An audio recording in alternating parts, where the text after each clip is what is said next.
السلام عليكم، كنتمنى تكونوا كاملين بخير وعلى خير. اليوم غادي نحضر معكم تقليه بالحمص. بسم الله. غادي نحتاجو في المكونات نص كيلو نتاع التقليه ديال البقري. التقليه كنكونوا غسلناها مزيان، نغسلها مزيان على حقها وطريقها. غادي نزيد عليها معلقه كبيره ديال الكمون، معلقه كبيره معمر تاع سكينجبير، نص معلقه ديال الابزار، شويه نتاع الملحه، نص معلقه ديال الخرقوم البلدي. وبالنسبه للملح ما نكثروش حيت غادي نديرو المصير غادي يكون مالح. وغادي نزيد واحد 6 الضروس نتاع الثومه، شويه نتاع القزبور ومعدنوس. وغادي نزيد نص كاس تاع الزيت البلديه.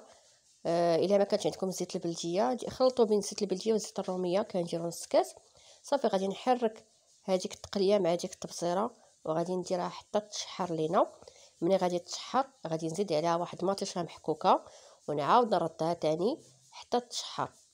بالنسبه هنا للمصير درت نص مصيره كنفرتوها، ما كنلوحوش المصيره هكا، غادي نفرتها فريشات صغيورين. وكيف ما قلت لكم ملي غتشحر غادي نزيد عليها مطيشه ونخليها حتى هي تشحر صافي. ومن بعد غادي نزيد الحمص. بالنسبه للحمص كتبقى الكميه على حسب نتوما شحال بغيتو ديروا نتاع الحمص. انا درت زلافه كبيره ديال الحمص. وغادي ندير البلول، غادي نبلل الكوكوط نتاعتنا بالما طايب وغادي نسدها ونخليها طاطب على خاطرها، ونتلاقاو باش نشوفوا الشكل النهائي ان شاء الله.